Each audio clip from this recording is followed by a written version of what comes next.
Hello everyone, welcome back to my channel Tridip's লাইফস্টাইলের আরেকটি নতুন ভ্লগে তোমাদের সবাইকে জানাই অনেক অনেক স্বাগত।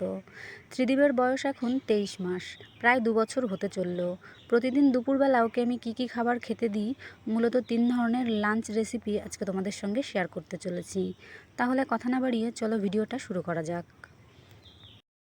আমি আজকে রান্না করব রুই মাছের ঝোল। যে কোনো মাছের ঝোল রান্না করতে গেলে তাতে কিন্তু আমি সবজি অ্যাড করি।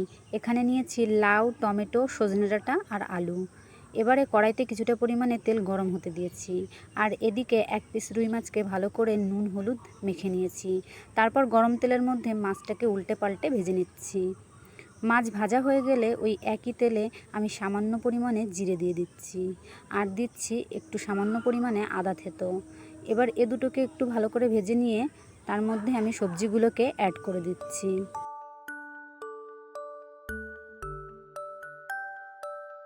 তেলের সঙ্গে সবজিগুলোকে নাড়াচাড়া করে মিশিয়ে নিয়ে তার মধ্যে দিয়ে দিচ্ছি সামান্য পরিমাণে নুন, হলুদ গুঁড়ো আর কিছুটা পরিমাণে গোলমরিচ গুঁড়ো।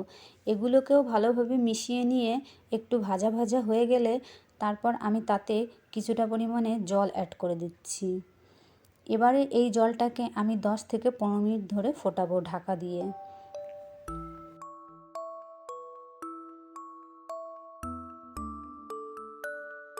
জলটা ফুটে সবজিটা সিদ্ধ হয়ে গেলে তার মধ্যে আমি ভেজে রাখা রুই মাছের পিঁড়িটাকে দিয়ে দিলাম, আর এটাকেও একটু ভালোভাবে মিশিয়ে নিয়ে আরও কিছুটা সময় ফুটিয়ে তারপর আমি ঝোলটা নামিয়ে নেব।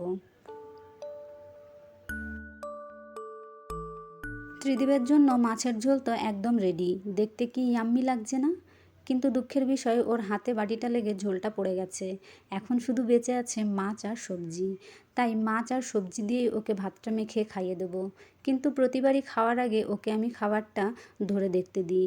ও যতটা পারে নিয়ে খায়, আর তারপর আমি ওকে খাইয়ে দিই। ভেবেছিলাম 3 ধরনের লাঞ্চ রেসিপি একটা ভিডিওতে শেয়ার করব, কিন্তু ফোনে 1.5 GB নেট থাকার কারণে ভিডিওটা অনেক লম্বা হয়ে গেলে একদিনে ভিডিও আপলোড করা যাবে না। আমার অন্তত 3 দিন সময় লাগবে একটা ভিডিও আপলোড করতে। তাই আমি পার্টে পার্টে ভিডিওটা আপলোড দিচ্ছি। বাকি 2 ধরনের লাঞ্চ রেসিপি আসছে পরের ভিডিওতে। তো তোমরা ভালো থেকো, সুস্থ থেকো, সাবধানে থেকো, আর ভিডিওটা কেমন লাগলো অবশ্যই জানিও।